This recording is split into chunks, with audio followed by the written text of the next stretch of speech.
it's funny because I came from a consulting business, right? And there were some people in that industry who felt you should keep all the information very close because no one would come hire you if you sort of just told everyone everything for free, right? And so I kind of never really believed that. I believe that you have to get out there. People have to trust you and know you.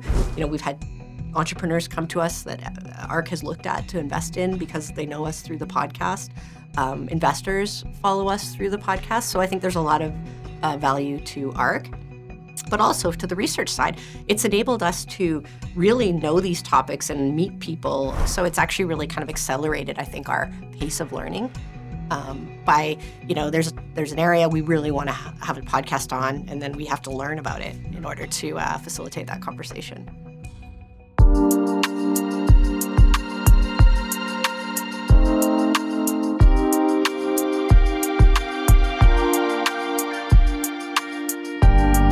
For this episode of Energy Untold, I was joined by Jackie Forrest. Jackie is the Executive Director at the ARC Energy Research Institute and co-host of the ARC Energy Ideas podcast alongside Peter Tertzakian. Energy has always been a multidisciplinary domain, and the current moment feels as complex and uncertain as ever. But for this conversation, we talk through some of the broader trends that can hopefully ground and help understand the present and future of the space. I hope you enjoy the conversation. Jackie Forrest. And really, Ray, I wanted to start was a few things that I just wanted to learn more about, which is where did you grow up, where did you study, and what drew you to the energy industry in the first place? Well, Those are kind of big questions. But. Yeah. Well, and thanks for having me on the show. And thanks for asking me that question, actually. I don't get asked that very often. And people love talking about themselves. So I hope you have a lot of time here, Corey. Yeah, get you started. Well, I'll make the short one. I actually grew up on a farm in northern Alberta in the Grand Prairie area and in the 80s. And you probably don't remember the 80s. You're too young. But it wasn't a very good time in Alberta. And it certainly wasn't a good time to be living on a farm. So I learned that the only people in farming that were making money were people with oil and gas wells on their land. And at the same time, I had an uncle who lived in Calgary, and he was vice president at Texaco Canada. So came to Calgary, saw his office, thought this looks a lot better than farming. So What building was it in? I don't remember that, but Okay. I remember he had this is kind of the 80s, right? So he had this corner office with the big wood desk with the phone, and there was a private bathroom and a sitting area. The bookshelves, everything. It was very, you don't see offices like that today, really. Yeah. I don't remember any alcohol or anything, but I have seen that actually in some offices. Okay. At the start of my career, you don't see that anymore either. But anyway, I'm this looks a bit better than farming, and I was good at math. My dad actually was a project manager, so he introduced me he worked in an engineering company, so I learned a bit about engineering. I was good at math. So for me, it was kind of very clear from early on that I wanted to be in the energy industry. Mm-hmm. I wanted to go into engineering, and I never really kind of doubted that. So I feel lucky because I know a lot of people struggle with that, but it was just kind of always very clear to me. But that would have been kind of an against the grain proposition at that time, right? Or not really? In terms of women in engineering, I think at the time, it was less than 20% of people coming into engineering were women. And unfortunately, today, I've actually stayed very involved. I went to University of Calgary at Schulich School of Engineering, it's called now. The numbers are not that different today as they were back then in terms of women entering engineering. I think what we do see, though, is less women sort of staying in their jobs long term. Mm. So I'd be interested. I've never seen some stats on that, but I think you have more women leaving the engineering role over time than men. Yeah. And then what were some of your first roles coming out of university? Well, and so it's interesting. I thought I was going to work in a company that produces energy, whether it be oil and gas or energy of some type, or a company that, because my dad was involved in building big projects like pulp mills, something like that. I only had one summer term, as a summer student working for an oil and gas producing company, and I've never worked at an energy producing company since. So I guess the lesson for people is, you may have a vision of what your future is, but then the opportunities come and you take them, and it doesn't always turn out that way, but maybe that's the way it was meant to be. And I've really enjoyed my career. So I think I'm better off that if I had, taken that path that I sort of had envisioned. Yeah. So I was curious about some of your time at IHS and kind of when you entered that organization and kind of how it grew over time. When did you first start your role there? I started very shortly after they had become a public company, and they were very small then. They had the Calgary business here, which was mainly AccuMap. Yeah. And they had some other products too, but the big product was AccuMap. And I actually had a software background. I'd spent from university till then working in software for a startup called Hypertech, which was a really successful software company here in town too. Yeah. And then they had like a US product and an international product. And I think they were like, 2,000 people at the time. Yeah. They had just acquired this company called Cambridge Energy Research Associates. And I had just finished my master's in business at the time too. And so when I learned about what they called CIRA, and Dan Yergin is well-known thought leader. I really didn't know about him even at that time. Mm-hmm. Then I started to see what they did as a business. And I'm like, well, these people, you get to talk about the energy industry. They get to like speak publicly. They get to write cool things. I'm like, this is the job for me. But as an engineer with software background, it wasn't like a natural fit. So after 2 years of persistent working on them, I finally got the opportunity to get a job in the CIRA side of the business. Yeah. And that was great for me. I learned so much and I really loved my career in energy research. That's when it started. And that was about 2008. Okay. What is the right frequency to go to CIRA Week at this point? I'm guessing you still go. Do you know what? I went every year for probably almost like 15 years before the pandemic. Yeah. And I haven't gone since the pandemic, but I do recommend going. It just hasn't really worked out. I think when I was going every year, I wouldn't even think about it. And then when I stopped going, then I'd let other things creep into my calendar. And we've been doing a lot of other travel for ARC lately. But I do recommend going. It's very, very costly. It's getting more expensive every year. Isn't it like $7,000 or $8,000 or something? Oh, or maybe I think it's more. more like $9,000 US to go. I think if you'd signed up a little earlier. Mm-hmm. So it's really expensive to go. But I think it's a good experience if you've never been. Have you been? I've been, Yeah. I've been once. It was probably like 7 or 8 years ago. Yeah. It Yeah. was when I Well, was you know starting what? the It MBA. gets bigger every year. So Yeah, it'll I be was bigger than looking last time. I was looking at the site actually last week, just out of curiosity. I think I'll probably go back next year, but This will be a good year to go, actually. Unfortunately, I have like conflicts that I can't make it, but I think this year will obviously be lots to talk about. And there's anytime we're in periods of change, right? It's great to hear from all of these very senior people. Well, the attendee list is prolific, and I think Dan still conducts a great interview, and he's got enough historical context that he can ask the right geopolitical questions, and he's very much an honest broker. Yeah, Sure. and he gets like the CEOs of every company. I'm sure he'll have many of these new heads of the U.S. departments, like Department of Energy. I'm sure he'll have department, EPA. Like you'll hear from these people just coming into their roles, right? So great access to people you don't get to hear from. And a very different Trump admin this time around. I would say probably like 10x more capable. Does that sound about right in your estimation, just based on who's the secretaries that are coming in? I mean, I just still have to see what happens. But I mean, we do have people that are definitely more familiar with the oil and gas industry, maybe less familiar with the clean energy side. So I think there's still a lot of, there's a lot of belief that oil and gas is going to be more favorable to this administration and probably see some rollback of some of these requirements around methane leaking and things like that. And obviously they want to drill, baby, drill. But I think the big question is on the clean energy side. Are they going to take away these Inflation Reduction Act subsidies? They've already frozen some of the money for the first 90 days. So I think a lot of people will be, going to CIRA Week wondering if there's any kind of signpost in terms of what their thinking is. That's one thing. There's been so much information coming out of the White House, I could barely keep up with it all, including that sad news about Canada on the weekend. But now we're here. Sad and happy, then I'm sure there'll be something sad again. And then, But there hasn't been much on what their thoughts are on the clean energy. We know that Donald Trump says he's going to kill the Green New Deal. And that doesn't even exist, right? And then he's frozen the IRA funding, which most people believe is just the loans and grants and not so much the subsidies at this point, like the tax credits and the refundable tax credits. So there's a lot of investment kind of waiting right now and not going forward, trying to understand what direction this administration's going. And because many of them are more kind of oil and gas based, I think there's just not a lot of, people always put rational thoughts together about what they might do, but it's just you don't really know their position. Yeah, and we're so early in the admin that hasn't really entered the kind of reality phase of governing, right? We haven't gone back to Congress. We haven't gone back to the Senate reopening. So there's still a lot of things that can happen. And to change the Inflation Reduction Act, I'm not an expert on U.S. Government, but I understand it has to go through Congress, and so that will matter too in terms of what the various Congress people think about changing the IRA. Yeah, there's a lot of carrots in red states too. So There are, yeah. Yeah. And it's interesting, even like some of these somewhat controversial appointees to the various different agencies, like that Pete Hegseth, it was a very close tiebreaker vote was needed by the vice president. So there is the potential on some, that makes me think in the IRA, there's the potential that some of these red states vote to keep the IRA. So, Yeah.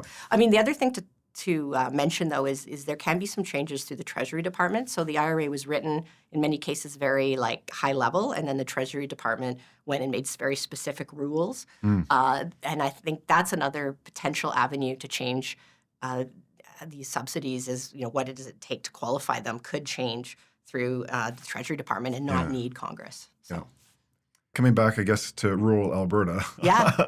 I did want to ask you a question about just Alberta in general and Alberta energy in general, which was if I wanted to do a road trip and see and feel the energy and landscape in Alberta, where would I go? Where would I travel to? I know you've been to a lot of these places. And this is such a good question. And can I have can I have a few ideas? Yes, because, of course. we don't want to discriminate. There's people in different parts of this province. I've got a week. listening. I've got a week. Yeah. Well, if you're in southern Alberta, like Calgary, I think a day trip to see that Traverse solar farm, it's something like 13 kilometers squared. It's 460 megawatts of power can come out of it when the sun is shining at full capacity. And it's just, as an expert, you talk about these things, you talk about what 13 kilometers squared might look like. But then when you actually go out and see it, it was kind of surprising to me because I'm like, I've been talking about this for 2 years, and to actually see it, it's a lot bigger than I envisioned, right? Like you drive for a long, long time, and it just never ends. Yeah. So I would recommend seeing that, and then on the way back. And it's not on productive farmland at all, right? That's the way I understand it. Well, it doesn't look that productive in an area. I think it is technically farmland, but I don't think it's very productive. And hey, back to growing up on a farm. The only people that made money were the people with oil and gas wells on their property. And I think in some areas of southern Alberta, there's a lot of support for these projects because the families that own that land are making more money than they would from farming the land. Yeah. So, and it's guaranteed, not with the vagaries of weather and I grew up as my childhood always worrying about the weather. It was either it was never good enough, right? It was either too hot and sunny or it wasn't wet enough. Yeah. So anyway, I think that they provide a lot of benefits to the landowners as well. And then I was going to say on the way back, you could go see Shepherd, which is a natural gas generation facility just outside of Calgary, very easy to get to. Sometimes you can even see the plume of it in the distance if you look a cold day for sure. Yeah, towards the southeast of the city. And that's about twice the size in terms of generation capacity. We all know, they're a little different. One's intermittent when the sun shines and one is all the time. But it just gives you a sense of the footprint and what it looks like to generate electricity. Yep. So those are two easy trips. For people in the north, it's so hard to see the oil sands now. But if you get a chance to see the mining operations or even the in situ operations, I know there's controversy and there's an environmental footprint that I think Albertans should see. But, the fact that we have developed, the magnitude of what we're doing up there and kind of the engineering complexity of it all. Once you see it, you kind of walk away with a new appreciation of it, of what Albertans have accomplished. I've flown over it. It's simultaneously massive, but then also kind of not when you just look at the scale and the size of an Alberta map. True. Yeah. It used to be. There used to be like, Alberta's like strip mining a quarter of the province. It's more like a postage stamp on the size of an envelope. Yeah. It's kind of sad actually. When I was a kid, so maybe this is another thing that inspired me. My dad worked in Fort McMurray off and on when there was work with his project management, and so I got to go up there at times. And in the summer, you used to be able to just go to the visitor center in Fort McMurray, get on a bus, and you get a tour of Syncrude. Every day they were running tours of Syncrude. And actually, that's the first time I saw anything like that. And I think that was also something that helped me think about like going into the energy industry, having the exposure to that. Yeah. Unfortunately, that all ended in kind of around the 2007-8 when Greenpeace started showing up and, putting the posters up on the site. And they've really increased the security, unfortunately. But it's too bad that it's not that accessible today for people to visit. Yeah. What are some other pieces of energy infrastructure that are just really difficult to comprehend the scale of until you see it in person? Well, I think people should go to the Bennett Dam. Like hydro dams are phenomenally big and amazing.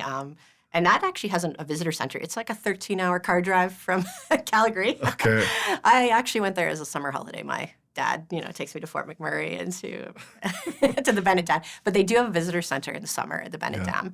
And, Site C just opened. There's a viewpoint where you can see from a distance, but I don't know if there's any plans to have a visitor center there. I think Not a lot of people up there. yeah, just not a lot of people are going to drive 12 hours. Well, there's a dinosaur museum on the way. You can make a holiday out of it. But anyway, I think seeing those dams, like they're just amazing. And the fact that they produce for like 100 years, right? Mm-hmm. So, yeah.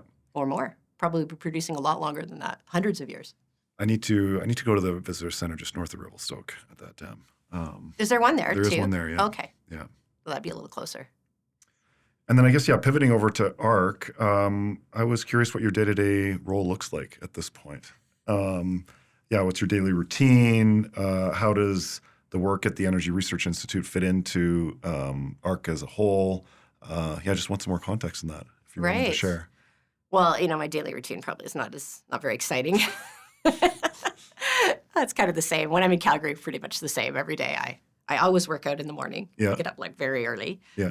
Because I have to sit at my desk all day, and I'm too high of energy, right? So I need that. Yeah. I do a lot of internal meetings at ARC because I'm on the investment committee, and there's always kind of a lot of internal meetings. Yeah. I often do speaking events. I probably do one a week. Right now, it's probably a little bit higher than that. I'd like to do a little bit less. The ideal day for me, though, isn't... You're getting too good. This is the problem. I know. It's the reward for success. But the ideal day for me is actually like if I have 4 or 5 hours to actually dig into something and research something and learn something. Because what really motivates me, and it always has, is learning. And I find as I'm getting more senior, I'm getting less time for that. So when the best day is not my ideal day. The best day is when there's like 5 or 6 hours free. Yeah. And I can answer a question that I don't know the answer to. Right.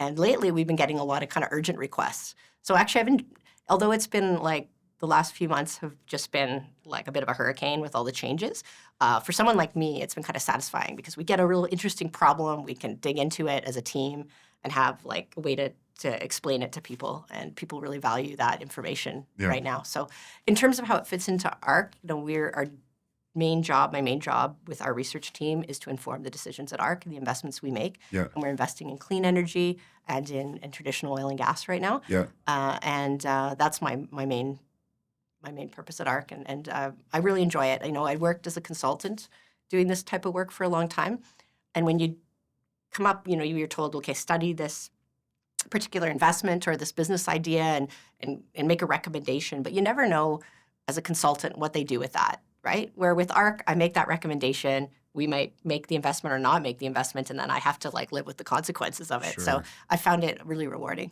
Yeah. What, I guess, how has the energy investor really evolved over the past 10 years, in your view? Like, what's remained constant? What's changed? I guess constant, they're looking for a return, but what are some other things? Yeah, it's really changed for the oil and gas investing from 10 years ago.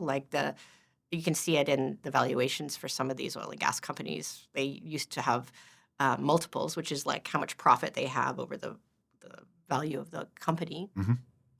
Yeah, no, the other way around. The value of the company over the profit. Yep. Used to be 7 or 8 times multiples, and now we have companies in Western Canada that are 3 times, and that's because there's less demand for these types of companies. Less investors want to be in oil and gas, and so there's been a real a lot of institutional investors, endowment funds have left the sector, and there's a lot less investors in the space. And then at the same, have they started to trickle back, or no? I would say there's been I look at valuation multiples as kind of the main indicator of that. If you're getting a lot of demand for these equities, then they should be moving up. And although they've come up a little bit in the last year or so, I wouldn't say that there's a whole bunch of institutional money running back into oil and gas. Yeah. I think oil and gas is really maybe more family offices and but a lot less institutional investors than there used to be. Yeah. And then on the clean energy side, that's kind of new for us. For a long time, if you go back 10 years, nobody would you wouldn't even want to call your project clean energy because a lot of people lost money in the previous decade on clean energy.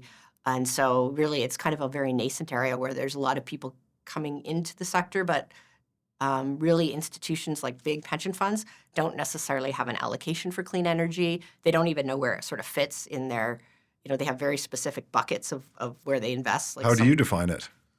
Well, I think it should be in your private equity, general private equity kind of investing because it has a higher risk profile. Yeah.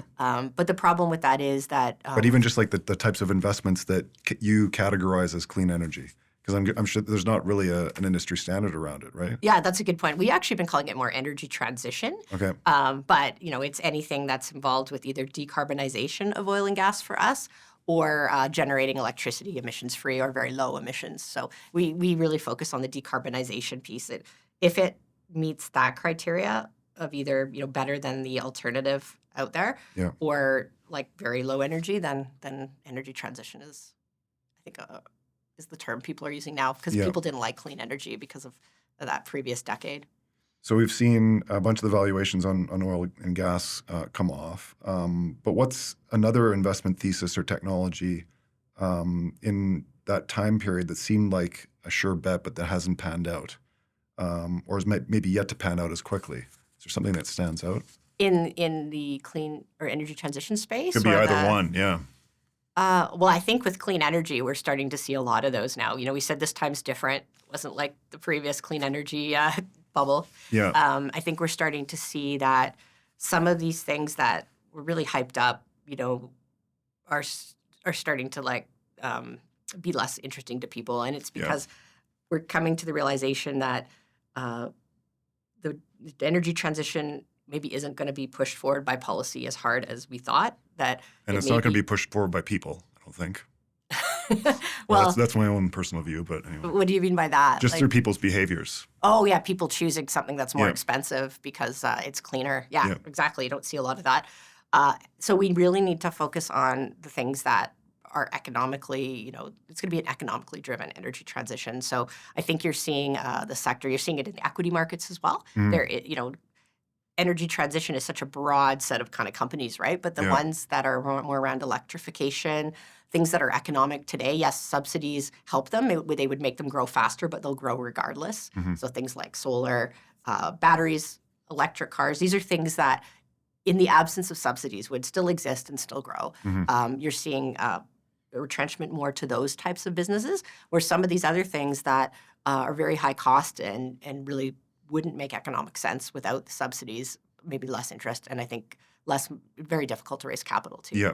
I would say the market is probably gradually adjusting to the reality that this is going to be just a classical energy transition. Would you agree? So everything that you're kind of just talking about on the clean energy side is more additive as opposed to replacing the status quo. Or maybe you have a different view.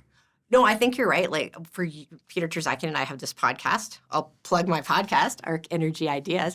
But we've been talking a long time about these net zero scenarios are really quite unrealistic when you look at what actually would have to happen. Like for instance, for oil demand to drop like 75% in the next 30 years, which is what most of those net zero scenarios talk about.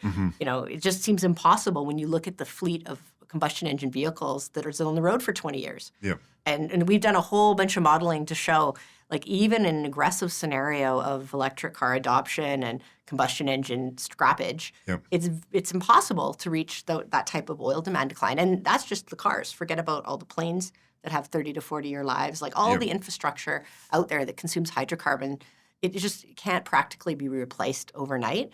So I think we're coming to a more realistic view. And I think that's important because I do feel like there's just been this, climate's a big issue, so we need to get to the net zero. But, the reality is climate is a big issue, and we're not going to do it through getting off oil and gas that quickly. So what are we doing about climate? And I hope we get into that conversation now as everyone maybe gets more of a consensus about what the future looks like. Maybe, and it's not happening today, but maybe in the future we can get to the conversation about, okay, in a world where we do use more hydrocarbons, what is our solution to the climate issue? What does adaptation look like?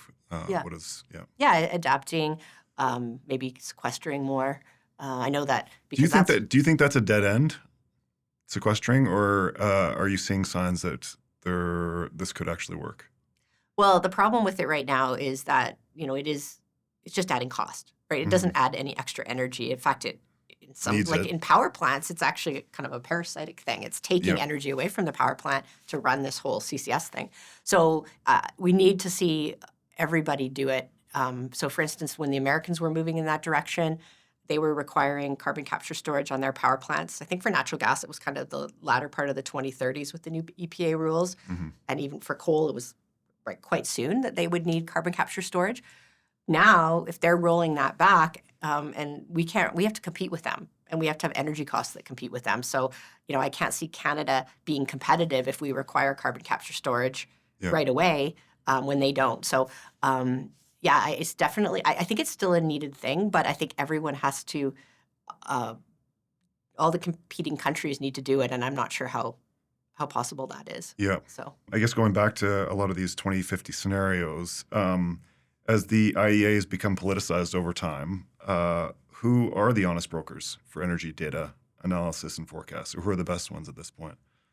I still like I know the IEA has, especially like 2 years ago, their stuff was very political. I do feel like in the last year, things have changed. Like their World Energy Outlook, this time around, it really focused. They don't want to be that wrong over time. They actually focused on the STEP, which is the kind of current or the stated policies, which I would argue maybe even too aggressive now based on stated policies are getting rolled back a bit.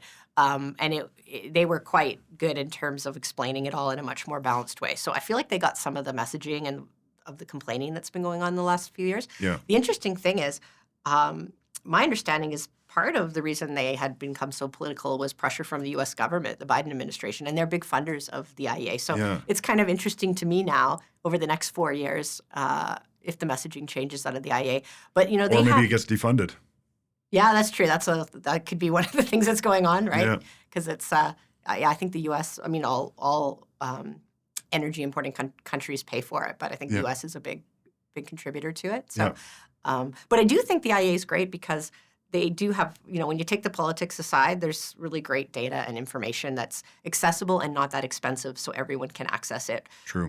Where most of the other things that I would say I trust, are very expensive. Like you have to come to companies like I used to work for, and it's not really accessible to everybody. And you can't even share it publicly. Most of those companies don't allow you to share their forecasts and things like that.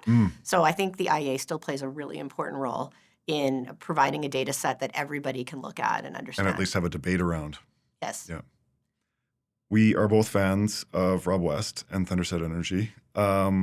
What has been one of your favorite reports or concepts from that group over the past year? Oh, yeah, I love Rob West, and he's so productive. Makes me wonder, what I'm doing with all my time. No. Yeah, he puts out a lot of great material. I thought the thing he did right around Christmas, he did a video basically saying that, he had it wrong as an analyst. He had forecasts that were really unrealistic, and he's really revising his outlooks for the future use of energy, recognizing that economics matter. And I feel like a whole bunch of us in this space, kind of came to that conclusion almost at the same time. And I thought that video was just great. And he actually wrote a paper that supported that as well, right? Yeah. And just this idea that the energy transition is going to be more economically driven. And if it's not, we can't expect these things to grow at the pace that they were. Yeah. And because policy, as we're finding out, it can support things, but it needs to be there for a long time. And with the political cycles we have, the off and on of policy is going to mean that some of those technologies that we thought would ramp up more quickly, it's just going to be tough to see them doing it. So. Connected to some of those technologies, what have you learned about some of the energy transition stuff through your own energy choices? So I know you've got an EV, you've got a Tesla, you've got solar panels. What have you learned, and how does that inform some of your forecasts? Well, we'll start with the EV. I think they are great vehicles. I actually think they're quite affordable, especially now. There's more used electric vehicles out there. We've had ours for 4 years and have put no money into it, nothing, right? Yeah. So they're great that way. I think you drive an EV as well, I did, right? I did. Yeah. And I really love them in the winter weather because you can warm up your car. My husband informs me if you had a combustion engine vehicle, you could do that too. But I'm but then there'd be emissions and it would be running and stuff, right? You can leave your dog in it in the winter. So I really love it. But one of the shortcomings in Western Canada, and I actually think probably everywhere, is that they are for more wealthy people because you really need 2 cars. I think. And so I do think these plug-in hybrids are really interesting Mm-hmm. because, yeah, like if we want to go to the mountains and it's really cold, if we want to go, visit my parents in Grand Prairie, like there isn't the infrastructure to do that. And even things like I love the backcountry and going into the mountains and, like leaving your car in some remote parking lot for 3 days and hoping that there'll still be a charge there when you get back. Yeah. You're not going to take the electric car. You're going to want to make sure your car starts when you get back. So anyway, I think that these plug-in electrics with the longer range are really interesting because I think they can provide a lot of the benefits of electric cars for, 80 to 90% of your driving is kind of in Aside from the lack of city. maintenance, but yeah, there's Yeah, still now you got the maintenance, Yeah.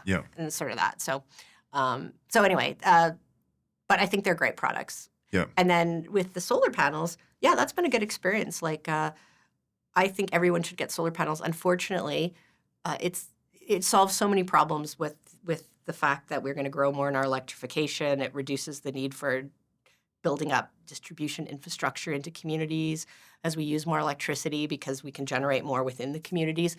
But the policy is just terrible. And if there's one thing I could do if I was like Canadian energy minister, Yeah. I would work with all the provinces to put in policies that really accelerate rooftop solar. I think it makes a lot of sense.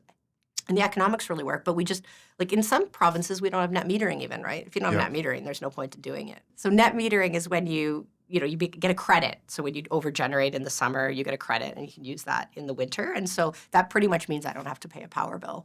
But you don't have that everywhere in the country. The other thing is financing. In Canada right now, generally you have to pay up front.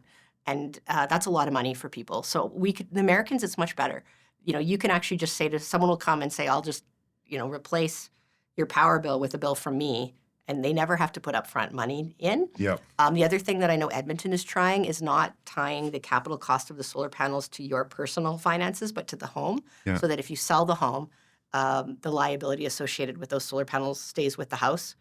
Because this is a 20-year asset, and I just paid upfront. I'm probably not going to live in my home for 20 years. Mm-hmm. So I think there's lots of things that we could, as a country, come together and create policies that would get us a lot more rooftop solar. And in areas like Alberta, we have great resource. Yep. I agree on all of that. But yeah, you there's so much data that needs to be associated with it to make it work. From the time use pricing point of view, a lot of that data going back into system operators so they can have line of sight as to how to get better forecasting around it. And it does offer up some operational challenges, that's for sure. So yeah, if there's enough of it. If there's enough of it, yeah. I guess going back to the clean energy space or kind of team renewables, what does the clean energy space or investor get most wrong about oil and gas, in your view? Well, I think a lot of them believe it's declining very quickly. So that's part of the thesis is that oil and gas demand is going down very quickly. So I think that's the number one thing that they get wrong. And of course, look at everything you read in the newspaper. Why wouldn't you believe that, right? Yeah. So I think that the growth of some of these clean energies is probably going to be more slow than some people expect. And actually, the equity markets are starting to recognize that over the last few years, like anything around clean energy, except for electrification, has really gotten hit hard as people have sort of revised their expectations for growth. Yeah, yeah. And then to flip the question, what does the oil and gas industry get most wrong about, I guess, renewables at this point? Oh, you often hear they're not economic, and they are economic. And, in this province, there's a big debate around the reliability issues that they cause. I think that's kind of been somewhat overblown. I think there's ways to manage that. So, by the way, I've been watching the Landman series. I find it kind of funny. I don't know if you've watched it. You probably haven't. It's the best. Have you watched it? Oh, yeah. I'm surprised by that.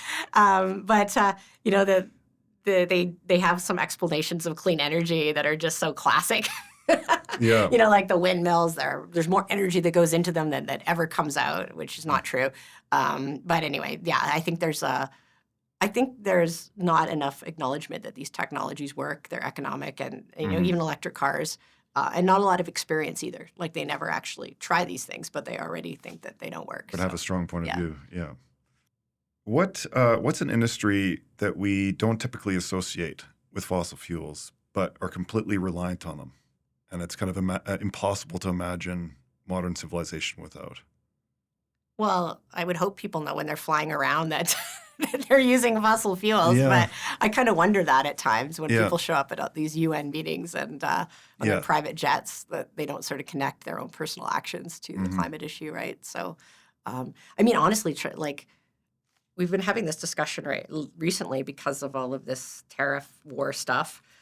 Eastern Canada is so dependent on fossil fuels from the United States. Like that's how all of the fossil fuels come into Ontario for oil, and half of their gas comes in through the United States. So I just think people generally don't sort of think about how much energy they use in areas where they're here in Alberta. I think we're more aware of it because we're an energy province, but in other parts of Canada, they still use a lot of hydrocarbons. And I think even here we know more because we've been trying to refine our arguments to try and convince others for so long. Although I don't think we've come up with great ones, or not ones that could be as compelling. I think it's still something that the industry is struggling with, despite the fact that it's in everything, right? It's not just how we move around. It's literally in everything. Well, and it's not just oil and gas. The renewables industry suffers from the same thing. A lot of misinformation about the impact of solar developments and renewables developments too. So energy is just a very emotional issue for some reason. Yeah. And people have a hard time, I guess, having rational discussion about it at times. Yeah. Speaking of an emotional response to a form of energy, do you think the vibe shift in nuclear is real at this point? I hope it is, because we're certainly going to need a lot more nuclear energy. And in Canada, we have a leadership position that we could really, I think we can be more aggressive in terms of building out nuclear and including small modular reactors. So I hope it is. We're certainly going to need it when you look at the projections of how primary energy use continues to go up.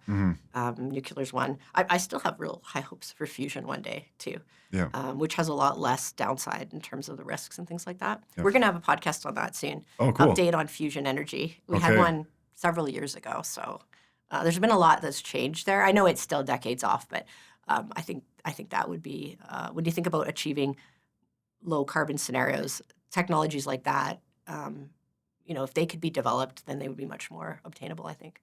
If you go back to kind of the history of the commercialization of the oil sands, and then specifically SAGD, it probably wouldn't have been possible without the R&D support of the Alberta government. Do you think there's other initiatives at the moment that the province could be supporting to potentially unlock that kind of value in the province's resources? Well, I would have said carbon capture and storage. Yeah. If you'd asked me this like a year ago or so. I guess my concern is that if nobody else is doing it, it makes our energy more expensive. Yeah. But I do think we have a lot of natural advantages there. We've got, it's like oil and gas in reverse, right? We know how to take the oil and gas out. Now we're talking about putting the CO2 back into the reservoir. And so we have the people, we have the resources, we have a fair amount of CO2 in this province. Yeah. So that one seems to be a really great opportunity. And then if you could extend it out to direct air capture, we don't even need to have the CO2. We could become real leaders in that. So I think that will come back. It seems like there's a pause right now. And I do think that those types of things, maybe it's 3, 4, 5 years away, I don't know. But I do think that's a natural advantage we have in this province. Yeah. So we have a potential for a lot more renewables too. Unfortunately, we've just put the halt on renewables in this province. But I think there's most of the regions of Canada are short power and looking to add more generation. BC just went forward with a number of new wind projects. It would make way more sense to build them here in Alberta, where we have higher capacity factors, and then export that electricity to BC. And I hope, this current trade thing is a kick in the butt we need to start working more collaboratively together, the provinces, because, we should be building these resources where they make sense and where we can, get the biggest bang for our buck. It's insane to look at Site C on a map and then realize that it's not electrically connected to Alberta. I mean, it's like... So close. It's so close. Yeah. The terrain is not that complex actually to link over, but it's nothing on the horizon. Yeah, I really think we need as part of this whole discussion around Canadian energy sovereignty and becoming more energy independent. I know there's all these reasons why the provinces don't want these like cross-country big transmission lines, but I think that could really increase our energy reliability. and allow us to bring on a lot more renewables. And renewables can be quite economic, right? If they have the right backup, and transmission lines can help with that. So I hope Storage is the big issue, and we've got hydro. Like hydro is exactly. the best storage technology in the current state, and we're long. So Yeah, so we've been running our electricity systems like 13 different, 12 different electrical systems. I hope that we're talking about breaking down interprovincial trade barriers, that electricity is part of that as well. Are you optimistic that we can get any progress there, or? Well, hey, if we can't with the kick in the butt we're getting right now, when are we going to? So I hope that I hope that the things that are being said right now, that people actually mean what they say, and that we start working more. We can add to our GDP just by trading amongst our provinces. Why is it easier to trade with the Americans than amongst our own provinces? So I think Canadians, I hope, are starting to wake up to that. Do you think there's a different path for the Montney that deviates kind of from the status quo, which is just a prolific resource that fundamentally gets constrained by policy and regulation? Yeah. Well, and the Montney is such a success story. I don't know. I looked up the numbers. The Montney is about 10 BCF per day of production right now, and the whole basin is about 18 BCF per day. Mm-hmm. And the Duvernay, which is kind of a close twin to it, is a 1 BCF per day.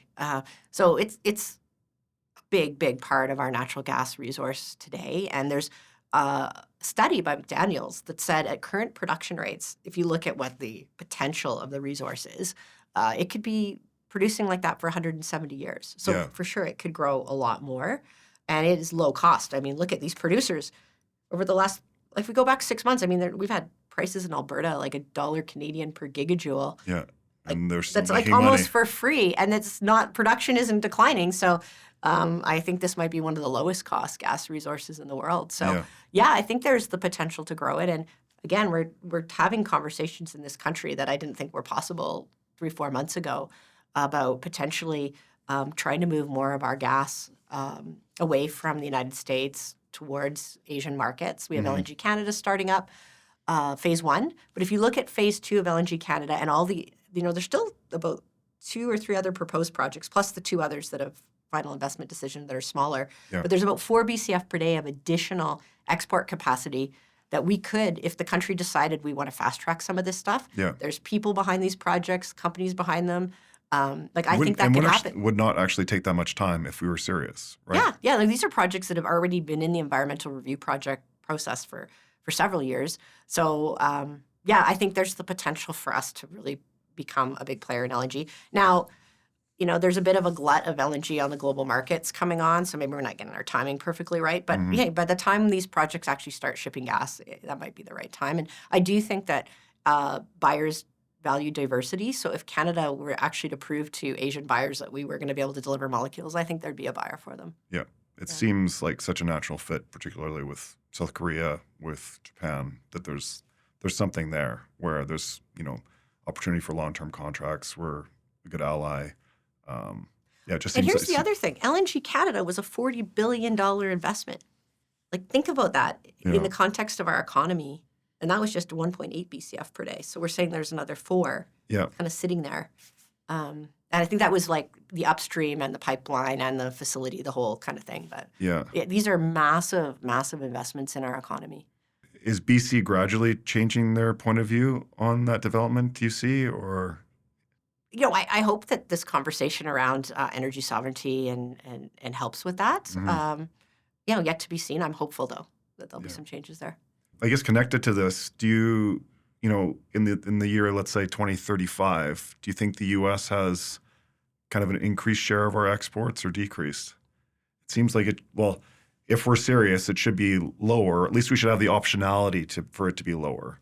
Are you optimistic that we're going to figure this thing out at this point in time? Well, let's talk about natural gas differently than oil and electricity. Yeah. Which, by the way, you alerted me to the changes in the electricity markets. So we'll start with natural gas. I actually think trade tariffs, whatever alone, I think we should be thinking that the U.S. market gets smaller for us over time. If you look at these executive orders that the Trump administration put out, they're talking about building pipelines very quickly. We talked about our Montney, right? They have their Marcellus Utica. There is a lot of gas, by many estimates, like 100 years at the current production levels. So if they want to build 2 or 3 more pipelines out of there, there's not much room for us. So I do think it's very prudent for us to be thinking about new markets for our gas, regardless of what's going on right now. Yeah. And then on the oil side, yes, they have a lot of refineries that have reconfigured to take our crude. And that's been a discussion in the last month about how, that's difficult for them to get off that.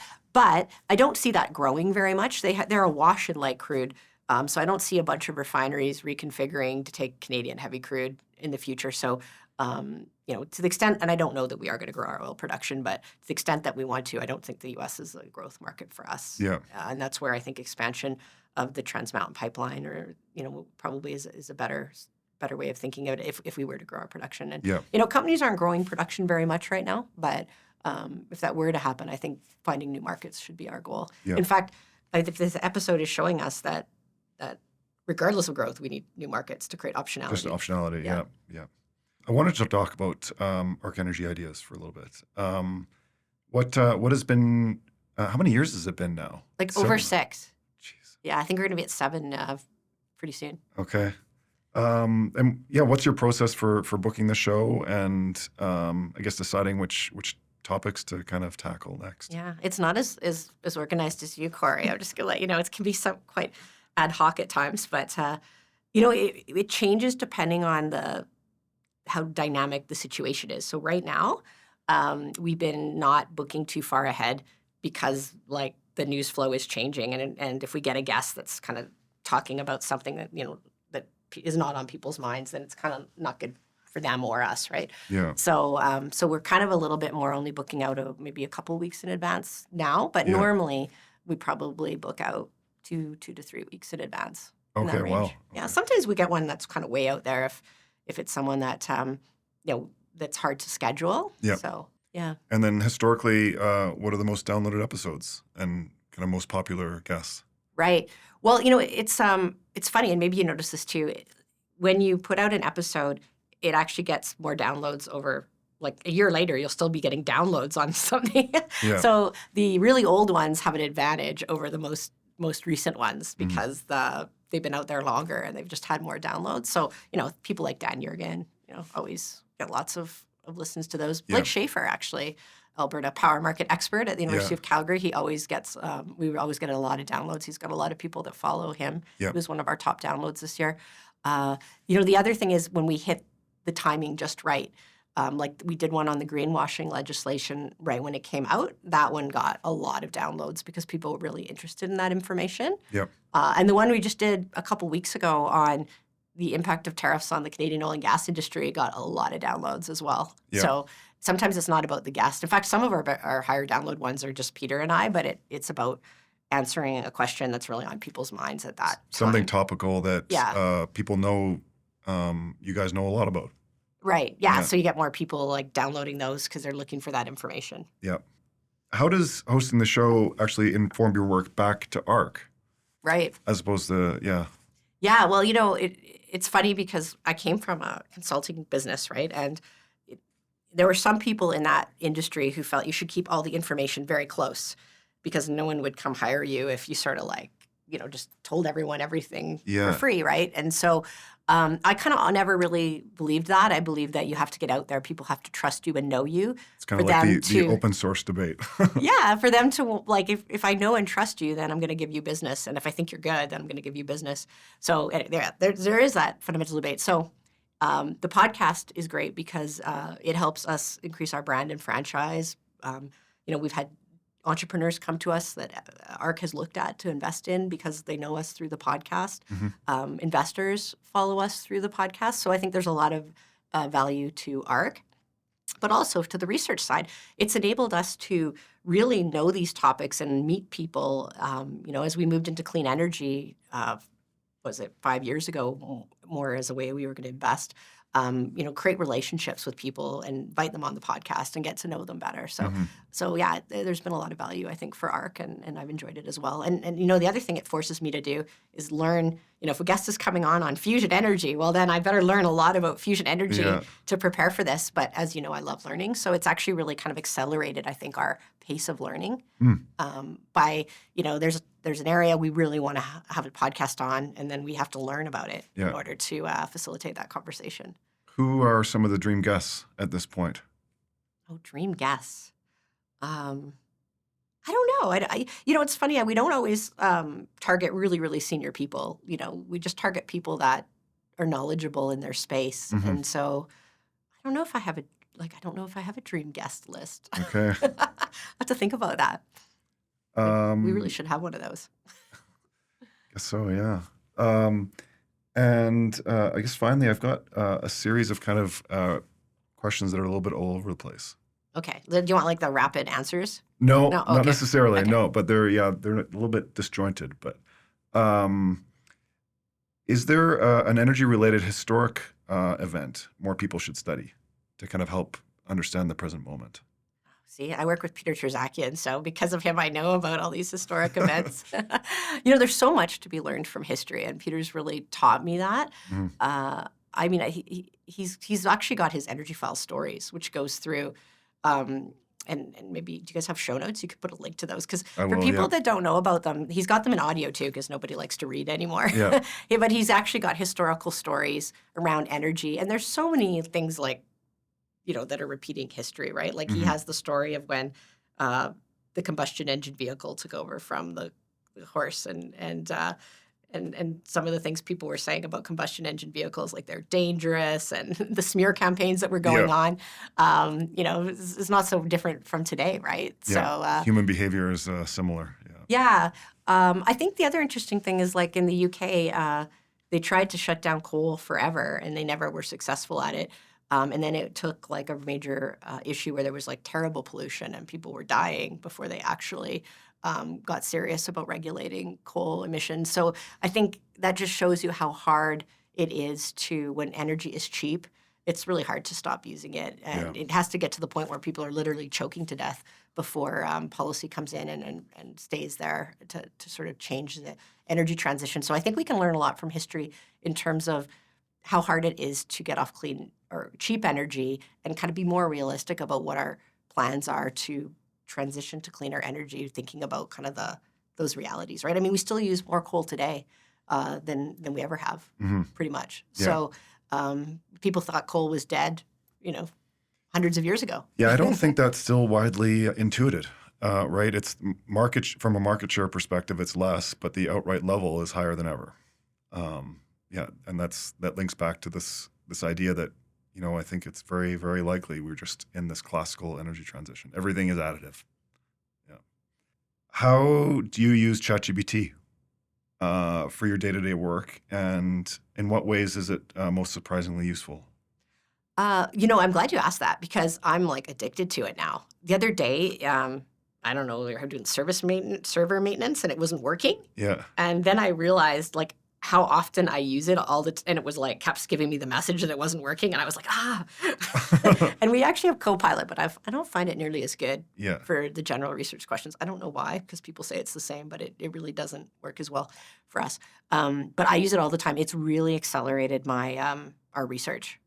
I'm able to get up to speed on topics much, much faster, and because I love learning, I just love it. And yes, it's not always right, and you have to kind of do a bit of fact checking, but it gets you like up to speed. I've even started using it. Here's a little tip for everyone in conferences. You go to a conference and they start talking about a few terms, you don't really know what they're saying. Yep. I've started just actively using it, and I'm getting so much more out of when I listen on speakers on topics I'm not all that familiar with, because I kind of am like reading this while I'm listening to them and feeling like I really understand the topic at a whole other level than I did before. So it's a great tool. I wish I'd had it 20 years ago. I don't know how much I would know. My head would just explode or something. How are you using it? Are you using it all the time? I use it all the time. Yeah, I use it all the time. It's gradually more and more surprising, I guess, how useful it is, which I guess maybe shouldn't be a surprise, because, I'm of this generation that grew up without and with the internet, and how much that changed things. And just what search looked like and using Google compared to, having to look up something in Encyclopedia Britannica. So Yeah, I remember as a very, kid having to do my yeah, reports off the encyclopedia. yeah. I My think just daughter wouldn't even know what that is. just a big shelf. Yeah, just looking something up. How conversational it can be.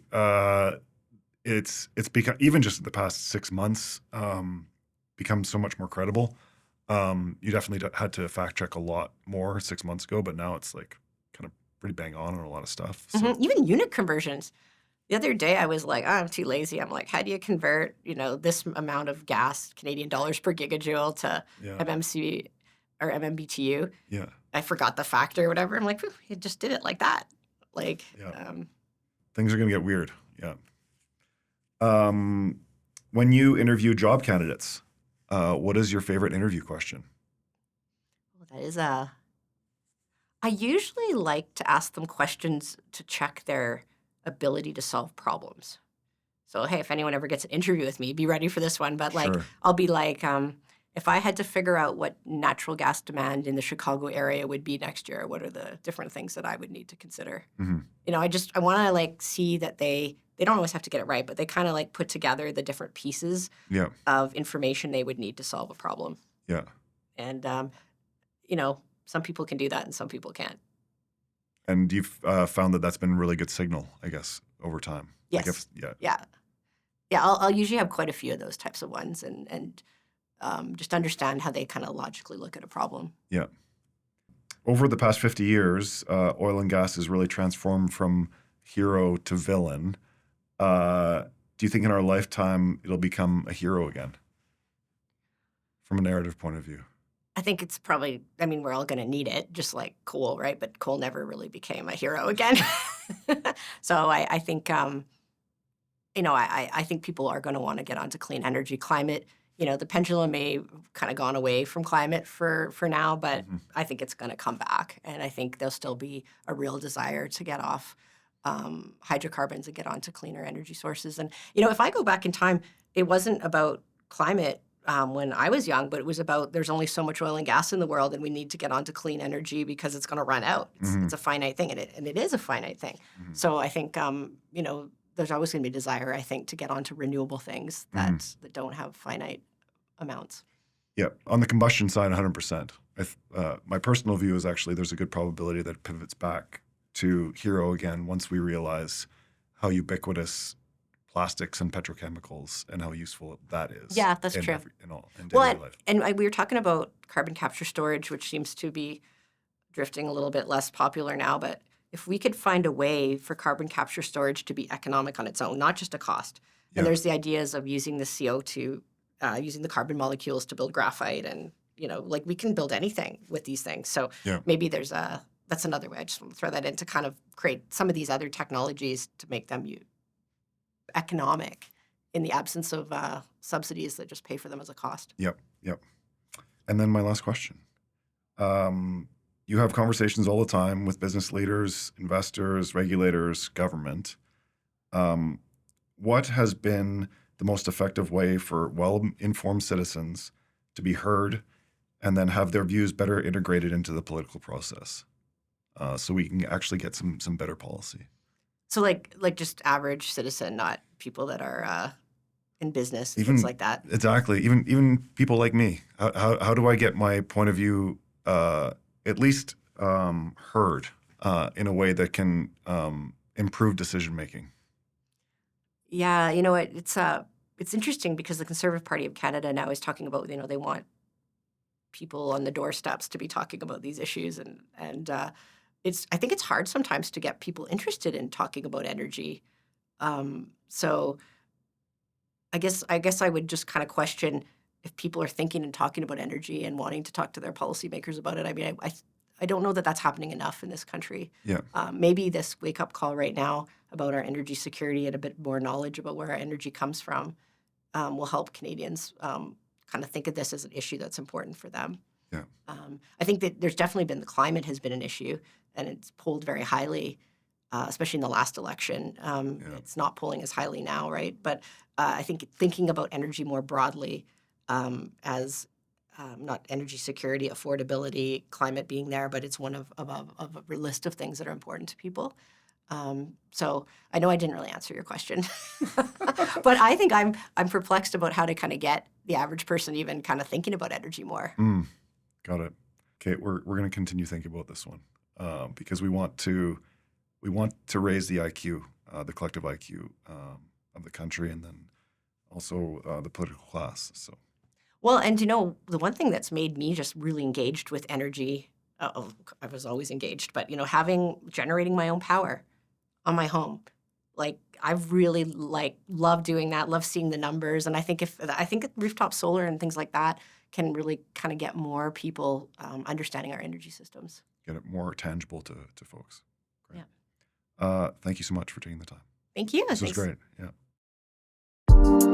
Thank you for joining us for this episode of Energy Untold. Energy Untold is produced by Shortline Creative and recorded at GBE Energy. Art is curated with the assistance of Norbert Hall. For more information on the show, visit energyuntold.com. We would love your feedback. Send us a message at hello@energyuntold.com. Thank you again, and until next time, I am Corey Paddock.